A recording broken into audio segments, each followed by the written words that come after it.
There's been one stock in my portfolio that's been a loser for years. This stock has been in the red the entire time I have held it, and that's been years and years. Until recently, due to good earnings, it popped this stock up in the green and I sold. I got to sell it in the green. I've been waiting patiently to sell this stock as I had confidence I could sell in the green due to many differing factors and me analyzing the stock, and my patience paid off. Patience is your best friend if you're an investor. Acting on emotions and impulse will get you in trouble, so don't do it, because there's many times I was going to sell. I was just tired of seeing it in the red, but I knew this stock had potential.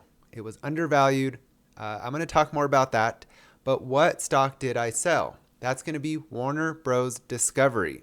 Now, before I talk about why I sold, let's talk about their recent earnings that caused this stock to jump over 16%. You'll see here their stock chart. The day they released earnings, you'll see that pop up to about 16.5%. And at the very top there is where I sold it.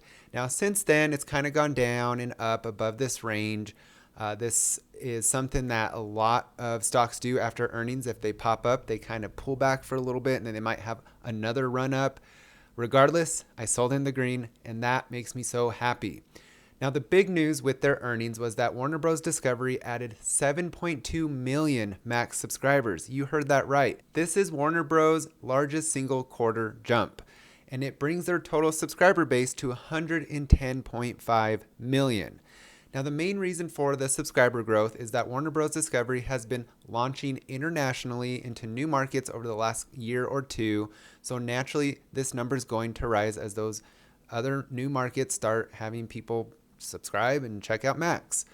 They also were helped by streaming the Paris Olympics and the season 1. It's been my favorite and probably now is in my top 10 of all time, but that's The Penguin. If you haven't seen it, you must see it. It's a mix of Breaking Bad meets The Sopranos. It's a really good show. High quality, definitely worth a watch. So for comparison, Netflix just reported 5.1 million additions, and Warner Bros. Discovery beat Netflix, the king of streaming, with 7.2 million additions.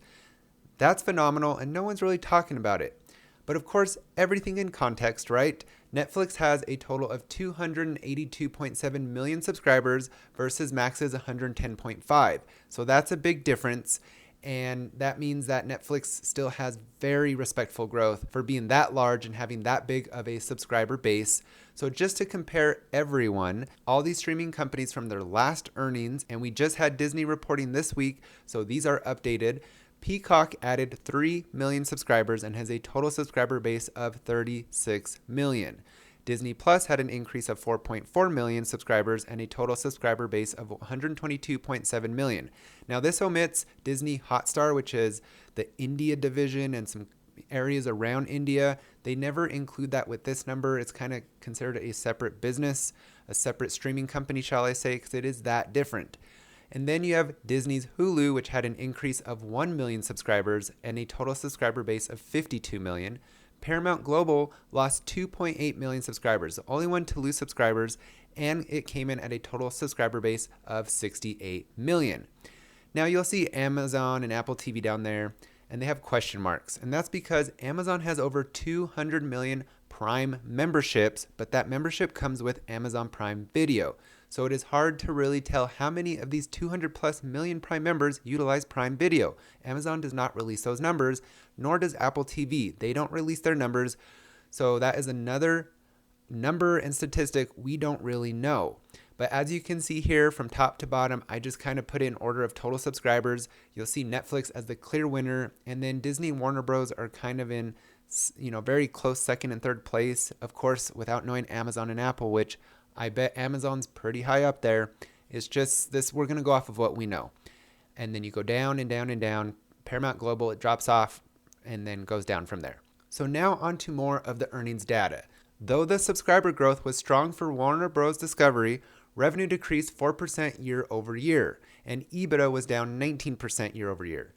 But Warner Bros. Discovery did swing into a profit of $135 million compared to a loss of $417 million last year, same quarter, due mainly to lower content expenses, and expenses overall fell 5.5% in the quarter. So that's what really helped bring them into that profit. Then I want to talk about the different segments. So the TV networks revenue rose 3% despite declines in both distribution and advertising revenue.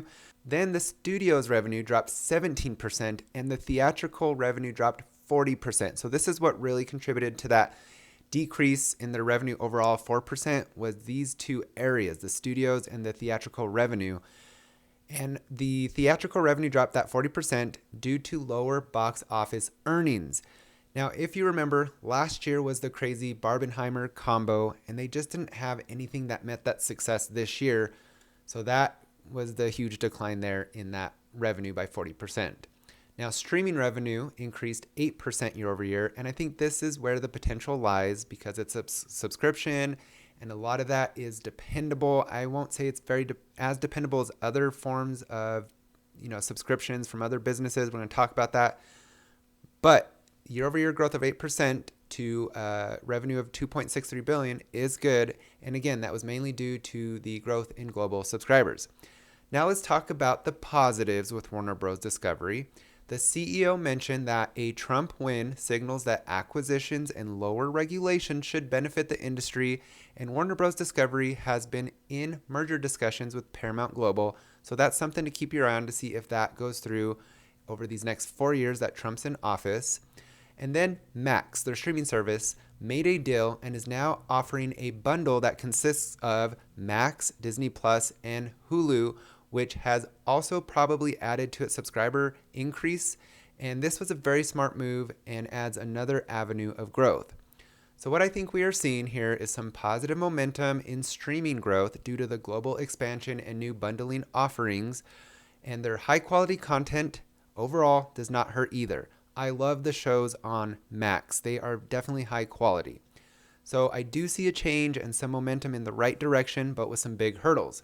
So why did I sell? Let's talk about the negatives. The main reason is Netflix. Netflix already won the streaming wars and holds the dominant market share, as you saw in that chart earlier in the video that I created. It will be an extremely difficult feat to grow close to Netflix's success or knock them off the #1 streaming spot.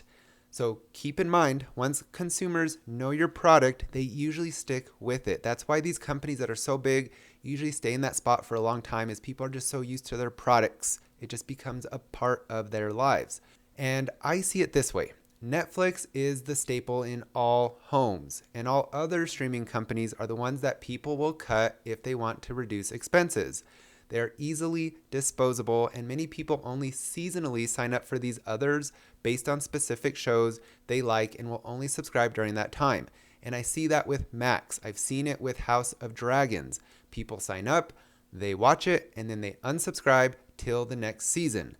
Now, Netflix is the one that everyone keeps. That's how I see it, because that's how I am, and that's how everyone else I know is, due to their massive content offerings and diverse offerings.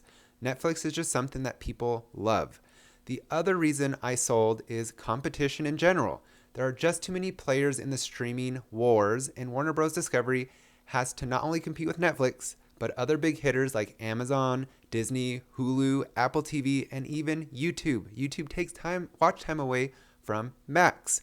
Not to mention there are a lot of new, smaller streaming companies that are out there fighting hard for people's viewership, and they're kind of being successful. I was just reading an article that small streaming platforms like Crunchyroll, I think that's the one for animation, sorry if I'm saying that wrong, but there's some other things that are kind of more specific and geared towards certain genres and stuff like that. They're actually growing 20+%.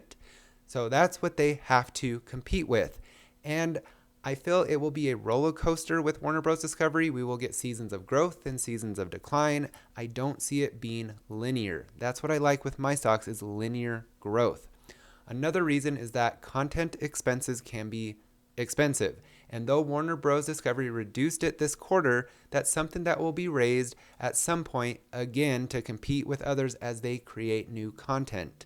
Another reason, long-term debt. Warner Bros. Discovery has a lot of debt. They have $37.2 billion of long-term debt versus only $5.3 billion in free cash flows. So they won't even put most of that towards long-term debt, right? Because that free cash flows goes towards other things. It goes back into the business. It goes back into buying shares. They don't pay a dividend at this point, but that's something that these free cash flows do go towards as well with other companies. Another reason is their TV assets continue to be a drag on this company, and I wonder if they will eventually spin off this business to get rid of it, which would probably be a good thing. But until then, their TV assets, they're just going to keep going down in decline as the years go on and streaming becomes more popular and TV does not. So in summary, I like Max and its offerings. Out of all the streaming offerings, Max delivers the highest quality content. I don't think this is a horrible investment, but it's not one I would bet on long term. And that's where the problem lies. So I will rephrase that. Warner Bros. Discovery is a great company. I like their offerings. They put out great entertainment, but it's not a great investment. I want confidence that my investment will make me gains, and I just can't say that will be true with Warner Bros. Discovery, especially in the long term. It's not like a Microsoft where companies will renew their Office suite of products and cloud services year after year due to there being no other viable options, or it's a sticky product that makes it hard to leave. With Max, you and I can just cancel at any time. It's that easy. I like to see products others are dependent on. And as of now, Max does not have that. And for that reason, I sold. So looking at my portfolio here, you'll see in the bottom center there, it's now empty. That's where Warner Bros. Discovery was. And I sold it in the green, which is awesome. So here's my portfolio now. This is what it looks like. And I do want to fill that blank area with a new company someday. But for right now, I'm very happy with the winners. I now have a portfolio of winners, no losers. And right now my portfolio is about 33% in the green. It keeps on going up, up, and up. And look at Amazon. It's really shot up. It's now 91% in the green. So I have some really strong performers in this portfolio. And then real estate, for example, I think their time to shine will be in the future when rates are lower. But for now, it's okay. I'm just holding on to these and collecting those juicy dividends. Now, let me know if you think I made a mistake, but I think I took advantage of a stock surge that could go right back down for years and years to come. Do you agree Netflix is the superior investment? Not service, but investment, because there is a difference between the product and you looking at it and using its services as a consumer versus being an investor in the company.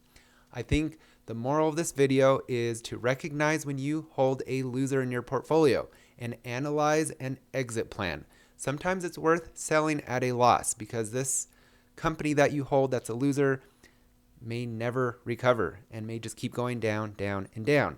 Sometimes, like in my case, I saw upside potential and chose to be patient, and it worked. Warner Bros. Discovery was undervalued and offers great content, and with global expansion, I knew we would get some good earnings that would rocket this stock up for a short time, because when it comes to streaming companies, it's the growth in streaming numbers that makes the stock move, and I knew Warner Bros. Discovery would do that with their global expansion. It was just bound to happen, and boom, it happened. So continuously look at your portfolio and set your emotions aside and look at them as investments, not family members. You're here to make money and not get attached to a company.